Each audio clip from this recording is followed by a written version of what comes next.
Hola amigos amantes del escalofrío, soy su narrador Julio Madara trayéndoles esta nueva creepypasta titulada The Rake. Hace 3 años, acababa de regresar de un viaje a las cataratas del Niágara con mi familia por el 4 de julio. Estábamos exhaustos luego de conducir todo el día, así que pusimos a los niños en la cama y nos fuimos a dormir. A las 4 de la madrugada me desperté con la idea de que mi esposo había ido al baño. Aproveché para jalar las sábanas, despertándolo en el proceso. Me disculpé y le dije que pensé que se había levantado de la cama. Cuando me vio, suspiró y retiró sus pies de la orilla de la cama tan rápido que su rodilla casi me tiró. Me agarró y no dijo nada. Luego de ajustar mi vista a la oscuridad por medio segundo, fui capaz de distinguir qué causó la reacción. Al pie de la cama, sentado y viéndonos de lejos, había lo que pensé era un hombre desnudo, o un gran perro sin pelo de algún tipo. Su posición era perturbadora y no natural, como si hubiese sido arrollado por un auto. Por alguna razón no sentí miedo, sino preocupación por su condición. Hasta ese momento, estaba bajo la asunción de que debíamos ayudarlo. Mi esposo estaba viendo sobre su brazo y la rodilla, doblado en posición fetal, ocasionalmente viéndome antes de regresar la mirada a la criatura.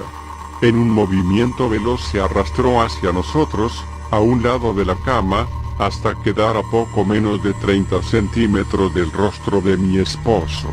Por medio minuto, en silencio, solo lo observó. Se levantó y corrió al pasillo en dirección a los cuartos de los niños. Grité y fui tras él para detenerlo y evitar que los hiriera. Cuando llegué al pasillo, la tenue iluminación era suficiente como para verlo agachado y jorobado a unos 6 metros a la distancia. Estaba cubierto de sangre y tenía a Clara, mi hija. La arrojó bruscamente y huyó por las escaleras cuando mi esposo le disparó con su arma desde la habitación. Una gran herida atravesaba el pecho de Clara y con esfuerzo se mantenía consciente. Llamamos a una ambulancia e inútilmente tratamos de detener el sangrado. Mi esposo maldecía iracundo y lloraba descontrolado. Presenciar la vida de mi hija terminar me tenía paralizada y escuchar los lamentos de su hermano menor ante la situación fue insoportable. Sin darme mucha oportunidad de reaccionar, mi esposo tomó a Clara y la llevó a la camioneta. Desesperado por la ausencia de ayuda, la encaminó él mismo al hospital. Estoy segura de haberla escuchado decir "él es el rastrillo" en una débil y esforzada voz previo a que dejara la habitación. Impactaron violentamente contra un camión de carga que frecuentaba la ruta de nuestro pueblo, murieron casi instantáneamente. En pocos días la noticia se movilizó entre los medios. La policía ayudó un poco al principio y el diario local tomó mucho interés en ello. Pero nada jamás fue publicado, y la nota en las noticias locales nunca tuvo seguimiento. Desde hace varios meses, mi hijo Justin y yo nos alojamos en un hotel cerca de la casa de mis padres. Después decidimos volver a casa, empecé a buscar respuestas a mí misma. Finalmente he localizado a un hombre en el pueblo cercano que tenía una historia similar. Nos pusimos en contacto y empezamos a hablar de nuestras experiencias.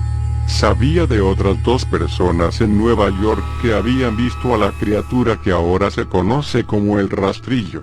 Nos tomó a los 4 alrededor de 2 años completos de búsqueda en internet y la escritura para llegar a una pequeña colección de registros del rastrillo.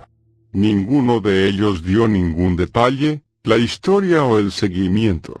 Una revista tenía una entrada que implica a la criatura en sus primeras 3 páginas, y nunca lo volvió a mencionar.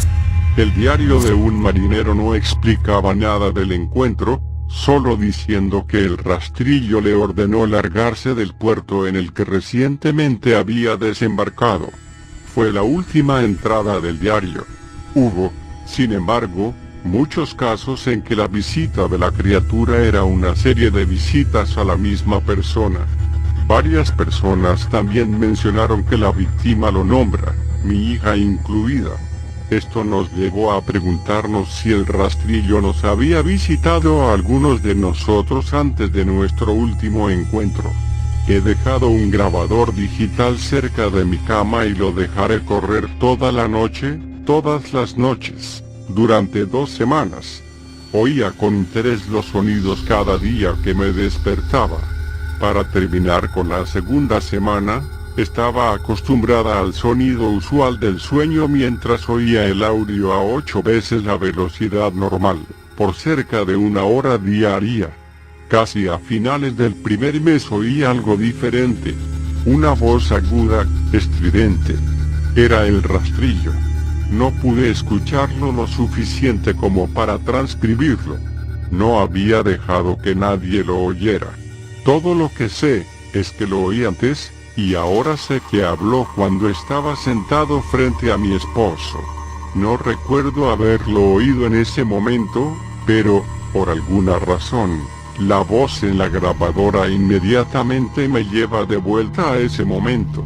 Los pensamientos que debieron pasar por la mente de mi hija me hicieron enojar. No he visto al rastrillo desde que arruinó mi vida, pero sé que ha estado en mi habitación mientras dormía. Sé y temo que un día despertaré para verlo de pie, con su mirada vacía puesta sobre mí. Bueno amigos, eso es todo por hoy. Me despido. Si les gustó denle like y suscríbanse.